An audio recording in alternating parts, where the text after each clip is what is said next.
Hello, everybody. Welcome to the WhatCulture Gaming Podcast. I'm your host, Scott Tailford, joined by Ben Roy Turner. Happy Hump Day, Scott Tailford. Happy Hump Day, and Mr. Josh Brown as well. Hello, how are you doing? How's it going? What the living hell is a hump day? You obviously don't watch the news. I mean, Josh do it when you're sleeping on a Wednesday. That's true. You don't shocking. That's my sleep day.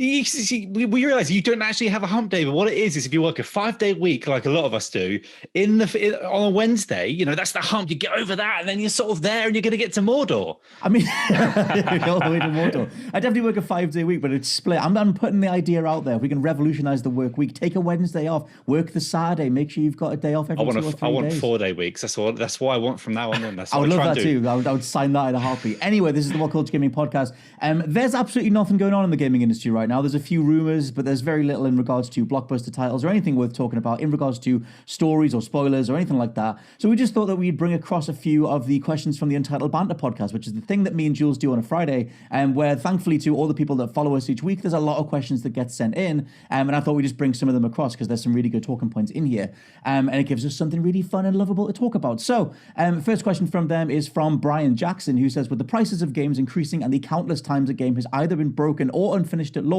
what is the point of buying a game at launch anymore? Now, I did just pre-order Skyward Sword HD because I found it for £2 less on shop2.net. But where you guys are on buying stuff straight away? I mean, I'm a midnight launch man, so it's you are, Scott. I'm part of the illness, to be honest. Crazy with that. Like you insist on getting everything at midnight, even if it's not going to be good. How are you awake? How do you ever stay up? Like I'm looking for a Series X, mate. I've got to be up all night. Josh, you say this, but you've discovered 2 a.m. recently. So we've seen you online at 2 a.m. Yeah, I've got the photographic evidence. Hey, that was only because I was trying to platinum Mass Effect. That was an extremely... How did it feel, though? Did it feel good getting extra hours in the day? Because I'm just... No. 2 a.m. is the new 11 p.m. I'm just saying. No, because I had to up my coffee dosage, which when I stopped drinking coffee made me feel worse. So it's a vicious cycle, boys. But I wish I could do it. I wish I could be on your level. Can't remember the question. I think it was about game price. Yes, point I was going to make. A1 games. Yes, the whole idea of buying something straight away. Is there any point of buying a game at launch anymore when 9 times out of 10, 99% of the time, you'll be getting a worse version of that game? I'm entirely right. That is entirely true. If you get something at launch, you're getting the worst version of the game. You're getting it, without major patches. So if it's something like a Cyberpunk, it's not going to run well. It might have issues. You're not going to get any of the DLC bundled in. You're going to be paying more than the sale price. And you ultimately have to take the biggest risk because you're there day one. You're essentially part of the QA test as you go because, these games get pushed out with shippable bugs. And the biggest fans, paradoxically, are the ones who have to put up with all that stuff. However, I have said in the past that, it's easy for me to sit here and tell everyone that it's better for you to get a game 2 years, later when you can get it for very cheap. You can get it with all of these patches installed. You can get it maybe even with all of the DLC rolled in. It's easy for me to say that, but I'm not going to do it because I'm too much of, someone who wants to be part of the conversation and gets caught up in the hype, just like everyone else. Companies spend millions and millions and millions of dollars on getting us invested in these titles, so we buy them day one. And while you are technically not missing anything, that is a culture that's hard to break and hard to distance yourself from when you've been, a fan of these titles forever. So if you have a strong resolve and if you can weigh it off, I don't think, taking the risk, unless it's an extremely bankable game, is necessarily the smart move. But it is the move a lot of us do, and it's the move that I'm going to continue to do and continue to be burned by. So I recognize that I'm part of this problem. Yes. Mr. Benroy, what's your thoughts on this before I've got a slightly different angle to put on this in a second. I'm the type of person that went to university like 3 days later because I'd pre-ordered the Gears 3 Xbox and couldn't then transfer it to a different store. So, I delay things like that in my life. I mean, I can't talk to this. If I've got my own income, I've had it for a long time now. I'm buying it day one if I want it. Like this, the end of the day, I want it. So give me what I want, as Dave Bautista once said. But at the same time, it depends who you are. Like if you're like a casual in the sense you don't play everything all the time. We'll say like if you're a mum or a dad, or you just play that one thing like someone who's life at night. Games, yeah. It's hard to. It's people that were so ingrained into it, and we make money by spitting into microphones in like isolation. It's hard for us to say, but like that Aliens game that's coming out might be rubbish. I'm getting it day one because I want xenomorphs. Like same way with like films, like but if they come out digitally now, I'm normally going to jump on it straight away though because I want to. If films are a little bit different, but with games, like, I kind of know what I want and what I like. And I mean, I did wait. How many years was it to play Mass Effect 2? So, I do wait a long time. I do wait sometimes to play that sort of thing. The Witcher 3 was forever sort of thing, but that's very rare. Like, even I don't feel like I've ever really been burned because even, I guess I lucked out, we all did with Cyberpunk, where PS5, so it kind of ran okay. So we just it was like the better version of that game. I think it's like an interesting question of responsibility because, like, yes, you as a consumer, you should absolutely hold off if you're remotely unsure or if your financial situation doesn't support you dropping £60 or whatever it is on a game. But I also think that I'm going to enter into a contract with a given studio. I'm going to assume the best of them, and it's on them to uphold that. And if they can't uphold that, then I'm completely within my rights to kick up a stink about it, whether or not I have a platform or not. Oh, totally, yeah. We were kicking up all sorts of stinks even before we were able to do it for like WhatCulture or anything. You just do, whether it's in your social circle or social media or anything. And I think that's kind of like part of the ongoing responsibility side of it too, that like if they're gonna put something out that's unpolished or unfinished, then it's gonna get dragged for it, and that's a whole other side of it where it's valid on the consumer side to be angry on day one. I think, but yeah, that's a whole other thing. I've jumped in a few times, like over the past weeks, like when new things come out, like Ratchet and Return. Like I'm not like some games like that where if I want it, I want it. But like some with a certain price point, I guess I am the person who waits then because I will play them when they come down eventually. Like I'm waiting on them, but it's hard to imagine because it's only really Sony exclusives that you have to do that. I feel like you have to do that for now because like all the Xbox stuff is on Game Pass and so much stuff is going there now, and there's definitely like a relationship to hype as well. It's sort of that like let's see for myself kind of thing, and like the earliest access point is like a midnight launch or something, which is I always just want to see what the thing is. Like I'm living for these new releases, whatever they are, so I want to get in there, whether it's a tiny indie thing or something else. But that's a whole other thing. Is that something like you mentioned Returnal and Ratchet? There's an assumption that they are quality products just waiting for you whenever you're ready. So it's like you don't need to check in Cyberpunk style and see what the state of it is at midnight. Next question from G Malave: why is Max Payne 4 not a thing yet? Oh my God. Max Payne 4 not Max Payne, why, Rockstar? You have all this money, all these studios, and you're not going to make Max Payne 4 just to, pop the boys, because Max Payne 3, lest we forget, made by Rockstar, is just one of the best third-person shooters ever made, in my opinion. I love that thing. I love the way it controls. I love the tone of it. I love the humor of it. I love the story of it. I love Max Payne as a character. I love jumping through the air with 2 pistols and having to whap a shotgun off me back. It's just... If a remaster of that game came out, I know it's not Max Payne 4. If a remaster of that game came out, that would be something I'd buy day one. Where is that? Where is that? Where is it? Where is that? LA Noire came recently. Max Payne 1 is on the PlayStation Store, but 2 isn't, and 3 what are they doing? 3 is not even available on backwards compatibility. They just killed the servers as well, so... Yeah, all the multiplayer side of it's down. Like, there's no way to even play it. Like, it's just like you said, of all the stuff that Rockstar like dove back into that were maybe a little bit more controversial at launch or whatever, hashtag LA Noire. Why is Max... I mean, did Max Payne 3 be received worse than LA Noire? Like, I guess that's kind of the same bracket. Max Payne 3 did well critically. It didn't sell very well, which is maybe the reason why they're hesitant to go back to it. I think it did sell less than... LA Noire did overall, and it costs so much money. Like that thing constantly got delayed. A really troubled development, and just they sank a lot of money into that, and it wasn't at the level that I think there's a more positive I expected. Like aura reputation around LA Noire. I mean, there must have been than there was around Max Payne 3, because I feel like Max Payne 3 is the forgotten Max Payne, and it takes people like us to go in like, no lads, honestly, it's really good. Like you shouldn't have been put off by all those screenshots with bald Max in his Hawaiian shirt. That stuff's actually really well written, and that's totally justified in the game. But it's just one of those games that most the visuals to it, like with all the sort of like was it text over the screen and sort of like like it was like if a year or two after Kane and Lynch 2, one of the greatest sequels of all time. Very Man on Fire. Very, that was also had the visual effects. Like, tell you what, just bring Max Payne 4 and Kane and Lynch 3 into the same game, and they could all fit together and jump on the cocaine plane. Of all the forgotten franchises, half of that equation. Let's do half of that. Let's do the first half. Let's bring Max Payne 4 back in some form. But Kane and Lynch can go away, can stay on your shelf, Ben, right? I think overall, like, it would be if I would welcome a Max Payne 4, but at the same time, I do like that it's a finished trilogy. Like, I would kind of rather they just put out an HD, 4K, whatever collection, so at least they're playable, because you don't even have an access point for Max Payne 3, which is what annoys me. Because the end of Max Payne 3 is very tranquil. It has a very specific endpoint. They could do more, but like, it's a nice endpoint. You could leave it there. I think my annoyance is that I can't just play it, like, unless I get an Xbox 360 out of it. I think the same with, like, say, if half of, or if there's probably more PlayStation gamers than Xbox right now, like those people that just can't play Splinter Cell anymore, like, but everyone else can play back compat, or they can buy it on the Xbox store. Whereas, like, I bought a PS3 and I was literally playing it last night. I was like, this is nice just playing this. This eases my urge for it. Like, I was thinking about getting Max Payne 3 on a PS3 because I can't find my 360 copy anymore. I don't know where that's gone. But I was thinking of just playing that again, and then I'd sort of like calm down again. That's what they're riling us up for saying. I'm like, just give us what we want. I think the availability. Give us Kane and Lynch 3. That's what I'm saying. Don't give us Kane and Lynch 3. I think the availability of like past titles can quell that sort of like, oh my god, where's the next one?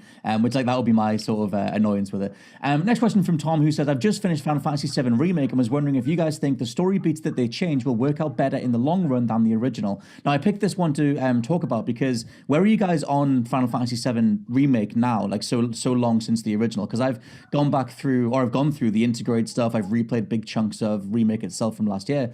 Do you guys tend to think of Final Fantasy VII Remake at all? Is it on your minds at all? Or is it just kind of, that was a hell of a thing and that felt crazy? And just, where are you guys on it in general? Yeah, sort of, I've kind of like compartmentalized it to last year. I really enjoyed it much more than I expected to. We did a few podcasts, a few videos on it.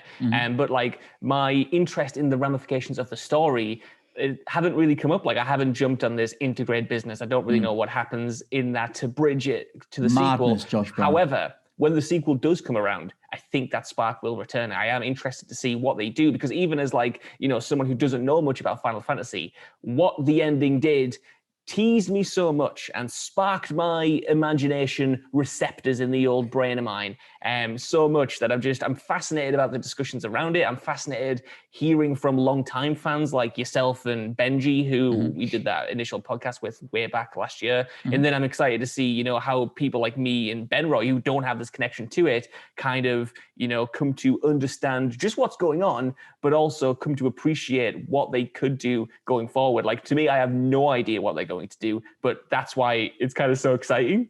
Yeah, I've got thoughts too. Ben Roy, where are you at in general Final Fantasy VII Remake ephemera? In the nicest way, it's like Square Enix can just like go over there and wait until they sort out the integrated thing, so it can go on PS4 as well for some of those PS4 people that are waiting. I think I probably won't play it till around, if integrated is that essential, I'll play it nearer to the next one. Good, then I won't get it at all, because like, it's fine. Yuffie plays really well, and I'm glad it exists. And there's a little bit more story stuff that tags on to the end of Remake itself. I did a whole theory video about what it adds to that, and that's just fascinating for people like me. But I think anyone who didn't play the original wouldn't get anything else out of it. It's the smartest remake I think has been done in a while, because it's something new, and we all can. There's people like you, Scott, that have been there since day one, and like in the Attitude Era, whereas I'm now coming in like saying, well, I can sort of be part of the conversation because we're going to go in a different direction. What if this finally ties in the Spirits of In and it's like one big universe? And I can't wait to see how that happens. But at the same time, I think about it every now and then, but I just know it's not going to come for a while. I'm not gushing, but I'm excited. I think it's interesting that Final Fantasy VII, the original, was this big seismic, oh my god thing. And then 10 years later, they did all the compilation of Final Fantasy VII stuff, Advent Children and Crisis Core and Dirge of Cerberus. And then now everything is now rolling into this new main timeline. That's the thing that Insurgents Integrate does, is brings in more stuff from the compilation, confirms more of those things that they said years ago they weren't going to do because it would be too confusing. But now they're just like, nope, this character's in here, this storyline's in here. Let's just make everything one giant timeline, which I just had to reconcile with the fact that I'm like, yep, sure, let's just do it. I've paid £130 for that Cloud figure over there, so I'm all in. I've got a £130 Tifa figure on the way. I don't care. Gosh, dude. Of course I do. I'm going to get Aerith, I'm going to get Red 13, I'm going to get Barrett, I'm going to get Vincent. I don't care. So I was like, I'm all in. But that, to bring it all back to the question, they did very much play their Sephiroth card, which is that's meant to be the final card you play in that story, and they did that. So that whole crazy thing from the end of the remake kind of weirdly like neuters the rest of that story. So I don't know what you do really. And that's, they bring a dude in and integrate who could be another thing to fight. It's a bit of a mess. So I'm curious how the hell it feels like the thing they do in comics all the time, but a bit more interesting, where it's just something a bit different, and it's got new consequences, right? And everyone knew the Sephiroth was going to be there with his one wing. So, let's see what he can do now with a new bag of tricks. Guess a second. I'm saying. Yeah, I'm super curious what they do. I just think that it's really interesting. Plus, Tetsuya Nomura, the original creative director, has like stepped back into a different role. So the general level of insanity that comes in at the end of the remake, assumedly won't be there going forward. Anyway, next question from Sawyer, who says, currently playing through the Telltale games, the Walking Dead season finale broke me. Is there any game that had such an emotional weight in the shortest amount of time? Also, do you think Telltale games will make a resurgence again? Now, I included this because, Benroy, you've just been through them as well, I think. Do you also echo his thoughts that I haven't played the finale yet, the fourth season. I have it downloaded. I went back to the first one last year for the first time in like a decade, and then I played season 2, which season 2 is so dark and so crushing. And like because you lose, I'm not gonna say you lose characters in season 1, right? I'm not gonna say who. And then I then go to this other character, like, you're now my new surrogate sort of person that I want to love. And then they just keep doing things which is so bad. I'm like, stop it. Let's just be. Why are we shouting? Why are you trying? I'll watch you bash that person's face in with a crowbar because they deserve it. But and then 3, kind of like, what? It's almost like they were just like, let's just do something totally different. And then I found myself being off. Because whereabouts in those season rollouts did they start falling apart as a team of developers? Was that I think during it's season 3? 3, yeah, because like it's the end of season 3, so season 4, I think, because season 1 and 2 are so connected. Season 3's got that new art style and like a totally new sort of side story for ages, and season 4 apparently wraps it all up, which is going to be, I can smell it being grim as hell. But I just reminded how good they were back then. Like, I've never bothered. I tried the Game of Thrones one, didn't care for it, but for me they draw me in, and it's just a different thing, man, where like sometimes I like just pressing a button once in a while and just like letting the story come to me. It was such a weird like point in time. Like the first, I feel like everybody played Telltale season, like Walking Dead. Season 1 was immense. I loved it. Yeah, season 1 was everywhere. 2012, I think, maybe 2011. Just absolutely everywhere. And then I feel like I remember when they went under and they shared that sales graph, or people started sharing that sales graph of just the massive drop off that they were never able to replicate the sales of season 1.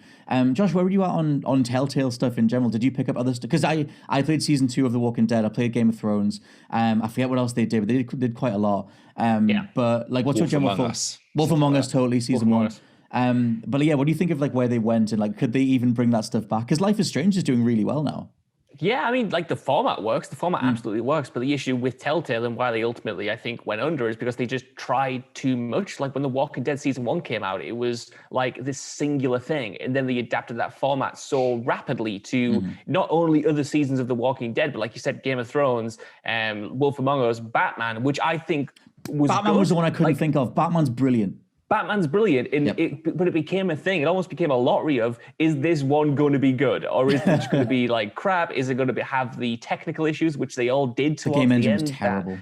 Came with the game engine. So it was almost like a lucky dip. It was just like they were throwing everything at the board, like taking on all of these different franchises. And some of them worked, some of them didn't. I only got to the end of The Walking Dead season 2. I've always said I'd go back for more, but like the way that wrapped up, like they went under while they were doing the final season, and it was only through like a miracle that they managed to even finish it and deliver an ending in the first place, which doesn't give me much confidence in like the project. And they have come back now in name only. Like there is a Telltale games that exists now. It's been revived and they're apparently working on stuff. The next season of The Wolf Among Us is coming back.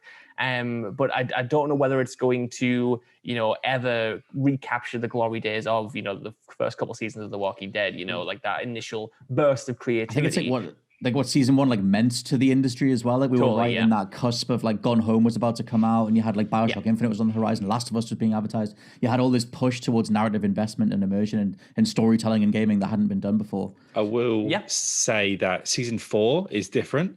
to the point where I've been told it's not like a Telltale game; it's actually a game. Like it's a four-person squad-based loot shooter. you actually do things like the combat's more actual combat rather than just putting a cursor over a zombie's face, and it's not like the list isn't just complete.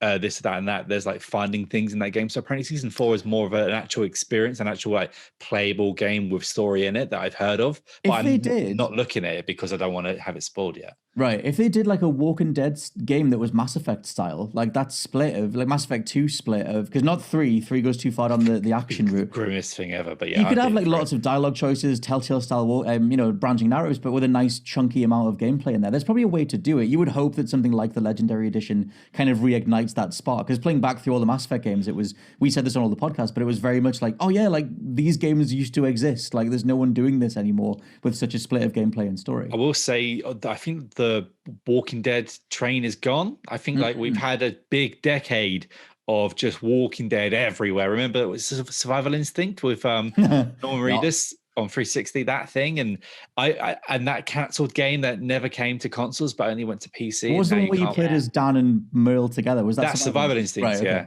And then there was that one that totally just bombed and they killed it before it came to consoles, and but had that awesome CGI trailer, and just so things happen with The Walking Dead, and things like Kirkman's now ended the books.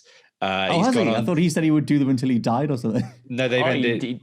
He's done it a few years ago, didn't he? Oh, okay. Yeah, I dropped off after season 4, so it's been a while. Invincibles is that the TV show's ending with this last season, so I think it's sort of like winding down to go to sleep now. Right. And with it all like hitting Disney Plus over here, and I'm going through the graphic novels again and catching up. So I think I'm going to hit my peak again, but I don't know if the industry's ready for like The Walking Dead. I love your idea, Scott, probably with a different IP or just something fresh, but I don't think The Walking Dead carries the weight. I think it just has the TV audience now. It definitely has that feeling of like they messed it up, and it sort of took time. All the Glenn stuff and all that kind of thing. They need to come back again. But I wonder like, if they cap it off and it's all available, and they can you can look at it. It's the only one available as well. I don't think you can buy any other ones apart from the Walking Dead series. They might look to a way to put all the seasons out like eventually. I think once you get like a holistic view on it, and you can pick and choose different levels and specific moments, and then make them into levels, make them into like character driven stuff. There's a way to do it. It feels like it deserves a way better game. They're always on sale as well, so yeah. I don't think we actually answered the person's question there, to be honest. I think we just talked about The Walking Dead where we were actually supposed to talk about. Is there any game that had such an amount of emotional weight in the shortest amount of time? Which, I mean, my games that completely destroyed me are Celeste, are To the Moon. To the Moon by a landslide. I mean, that game, you can do the whole thing in about 3 to 4 hours. I did that in an afternoon, and then took me the rest of the day to recover from it. And in a beautiful way, that game is absolutely stunning. I will actually cry if I keep talking about it. I adore that game so much. But do you guys have anything that comes to mind for that? Never heard of To the Moon. Oh, dude, check it. It's because it doesn't have a console release. Like, it's only on Steam. I put it on my Mac as my Mac's sputtering away. But To the Moon is the story of an old man who's passing away, and it's these two scientists who develop this technology to go into people's minds. And after they've talked to the loved ones, it's like, okay, what was this person's dying wish? And they go in and they change their memories, almost like Inception style, so that the person who's passing away gets to believe that they did the thing that they were dreaming that they could do. It's beautiful. It's so well written. And yeah, the end of that game is a big old thing. But what were you going to say? Josh, do you want to go first? Oh, thank you very much, Ben. Right, we were being too courteous yet again. Yeah. For me, if we're talking about like, specific condensed, sections or maybe entire games, like obviously, we could talk to death about the entirety of The Last of Us. But I think if you take Last of Us Left Behind, which is just this very tight 2 hour, an hour and a half experience, like side story, it ties in with the original game, but for the bulk of it, it's the backstory of Ellie and how she got bitten and stuff, and her relationship with, I think it's Riley. Am I getting that right? It's been a while since I played it. Yeah, her relationship with Riley, and I think that packs so much emotional punch into just this really small DLC, like arguably as much as the main game does for me. I remember playing it and just being absolutely blown away that they managed to do so much in such a small amount of time. So that is definitely something I want to shout out. And just very quickly, all of the game, but specifically the opening of Firewatch, which I won't necessarily spoil, but this is just, it's all text, like you don't see anything. And it runs you through the entirety of this specific relationship of the character that you're about to take control of. It's essentially just like this prologue of the entire game to come, setting it all up. And it's all through text, all through some specific choices, dialogue choices you make. And it's just so beautiful and touching and heartbreaking. It's the music as well. It's such an effective thing. Just pieces of text on a blurry sort of background telling you what this guy went through, what this relationship went through, and with this really touching piece of music. And you occasionally, you don't really get choices. You just button through it. It's like, okay, this happened, continue. Like, okay, accept this, keep going. That game's intro is insane. Ben Roy, do you have a devastating thing you want to throw in? Just like when I'm trying to save a little mountain town crawling inside of Mr. Slave and stopping that. No, I just have to, like the Tony Rose, I was gonna cry for a second, but no. Man's been playing South Park. That's what this is. Brilliant. Jesus Christ. The beginning of The Last of Us Part 2, I think I messaged you both when I finished the beginning part, and I was like, I just destroyed. Last of Us Part 1 almost ruined me when I thought a certain character might get hurt. The Walking Dead. Just to be honest, we talk about like these are games that have caused me to have liquid come out of my face.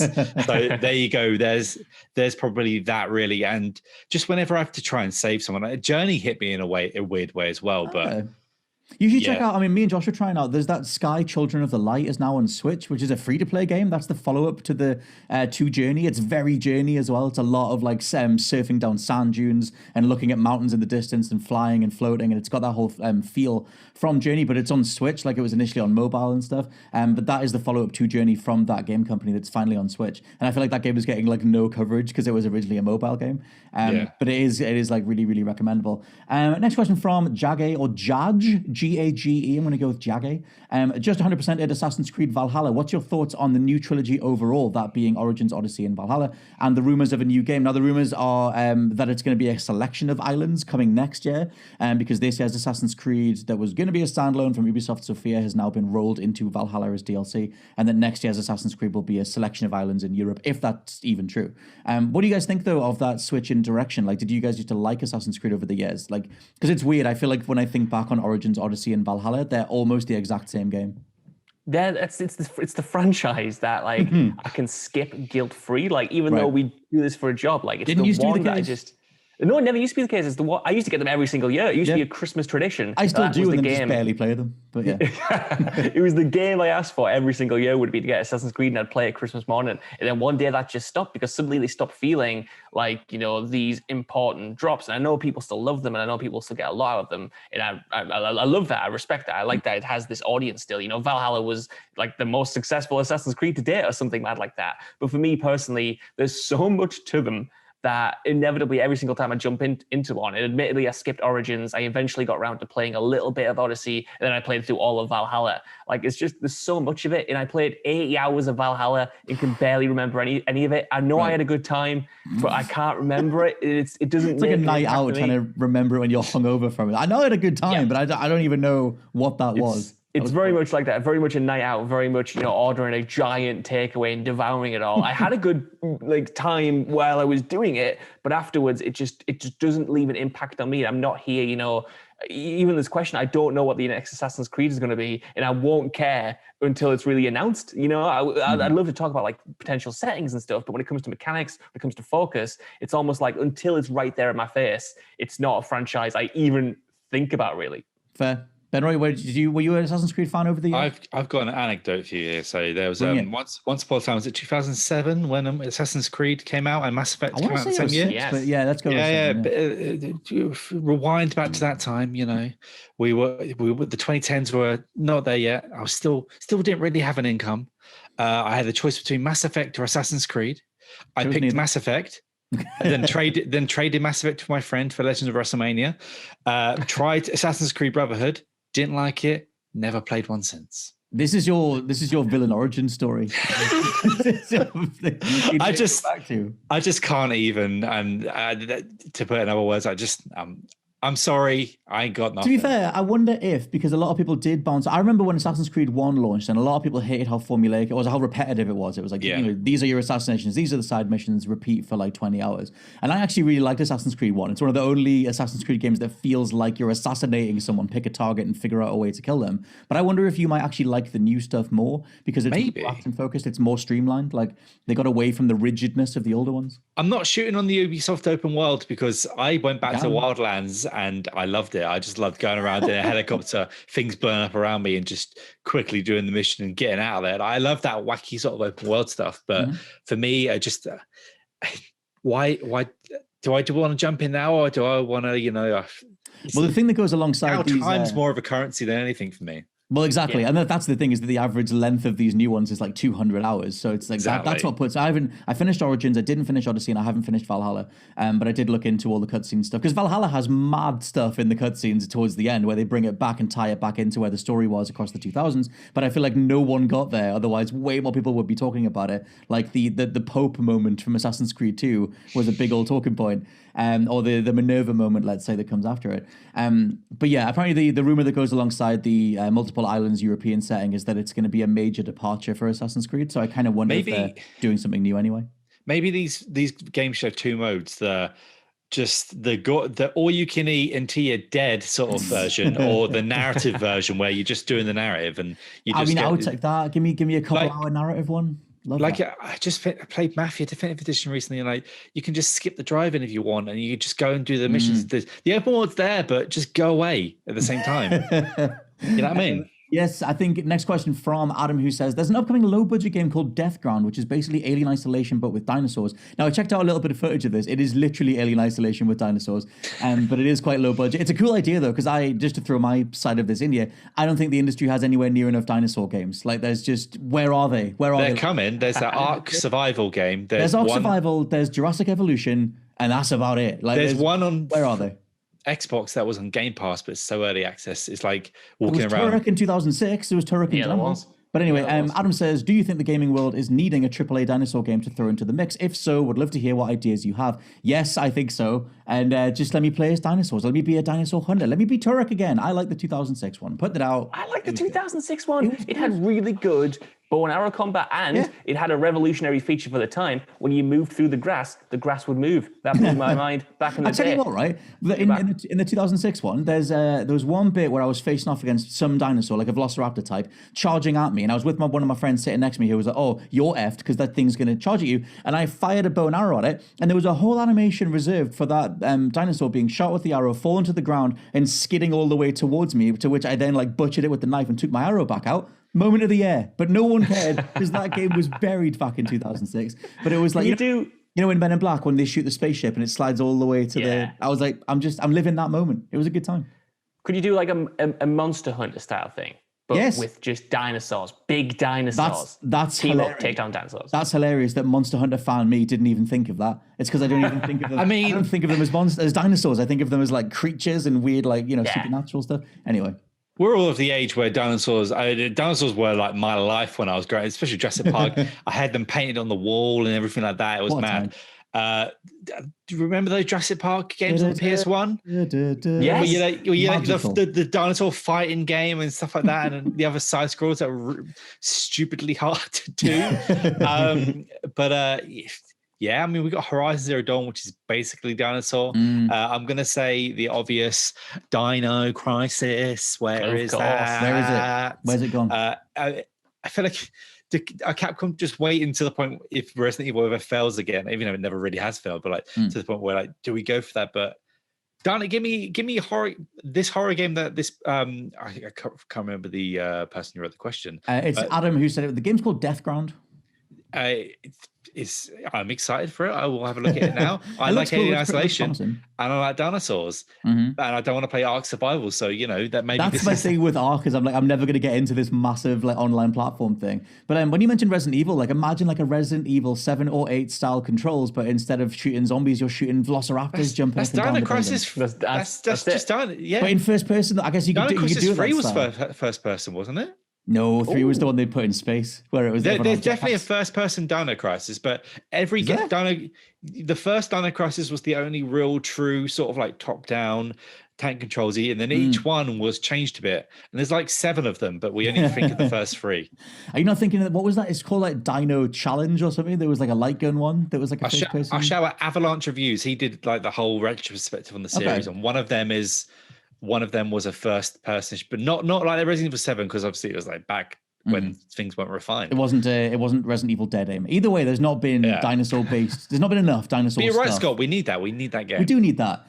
So yeah, with that being the clarion call to end the podcast, more dinosaur stuff, please. Whoever can hear our collective voices, because for now this has been the WhatCulture Gaming Podcast. Thanks to everybody for sending in their questions from the last few weeks that I managed to bring across into this podcast, and thank you all very much for listening. For now, like I said, it's been a podcast. I've been your host, Scott Tilford, joined by Josh Brown. Goodbye. Happy hump day. And Ben Roy Turner.